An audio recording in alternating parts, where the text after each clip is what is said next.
Is the light okay in here? I just read my email. We have our first win. The dog park paper has been accepted. They don't know. We're about to tell them. Gotta read you something. Dear Dr. Helen Wilson, I have now closely considered the revisions of your manuscript, Dog Park, and will recommend its publication in Gender, Place, and Culture. You have done very good work to address the issues reviewers raised and have clarified your arguments. Thank you for your contribution to Gender, Place, and Culture, and I hope to be seeing your manuscript in print. Yours truly, PhD, Managing Editor, Gender, Place, and Culture. We have an accepted paper in the #1 feminist geography journal.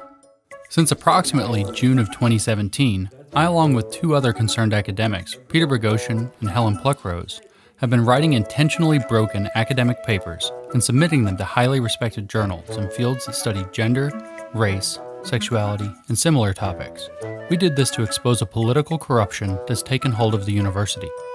By this point, several of these papers have been accepted in highly respected journals, and one that claims that dog humping incidents can be taken as evidence of rape culture has been officially honored as excellent scholarship.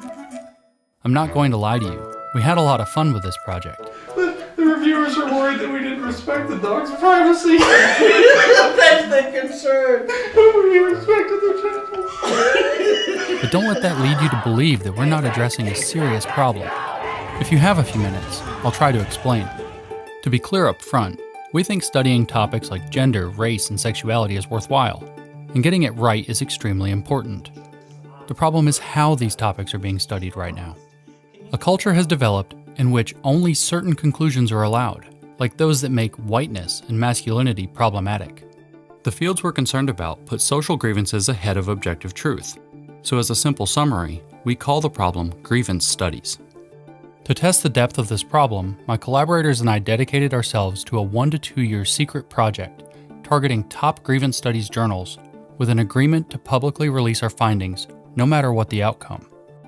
We started officially on August 16, 2017, and by Thanksgiving we were in trouble. We had begun ambitiously and mostly stupidly. Our first papers were really only suited to test the hypothesis that we could penetrate their leading journals with poorly researched hoax papers. That wasn't the case, and we were wrong for thinking we might be able to.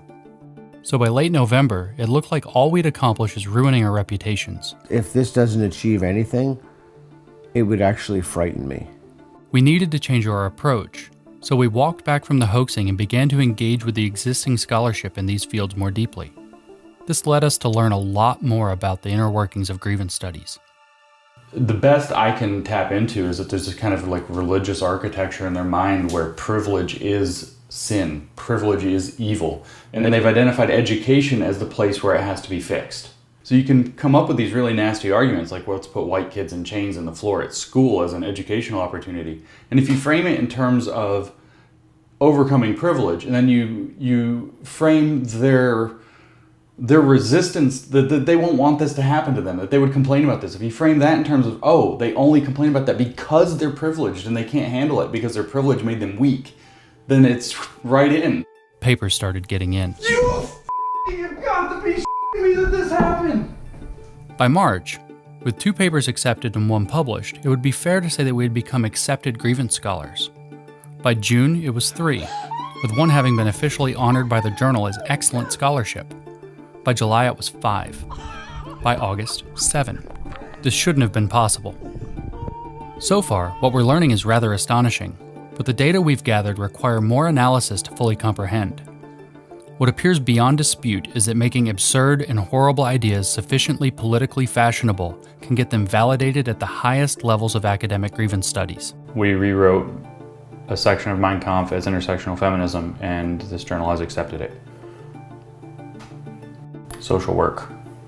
This is deeply concerning, because the work of grievance scholars goes on to be taught in classes, to design educational curricula, to be taken up by activists, to influence how media is produced, and to misinform journalists and politicians about the true nature of our cultural realities. No one tolerates this sort of corruption when they find out an industry is funding biased research to make itself look a certain way. The same scrutiny should apply to research when it pushes a political agenda.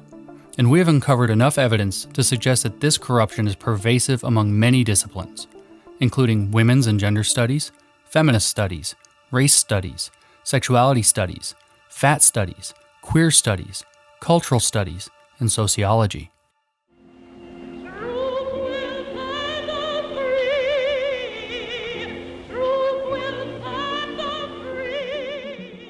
You may be thinking that the work done in these fields must be good, because it seems to continue the noble work of the civil rights movements. Well, after having spent a year immersed in it and becoming recognized as experts in it, we have to disagree. Grievance studies does not continue the work of the civil rights movements. It corrupts it, and it trades upon their good names to keep pushing a kind of social snake oil onto a public that keeps getting sicker. Progress is easier without grievance studies. My collaborators and I are left-wing academics who can now say with confidence, these people don't speak for us. This is now a plea to all the progressives and minority groups these people claim to speak for. We suggest you spend some time critically engaging with the ideas coming out of these fields and decide for yourself whether they speak for you.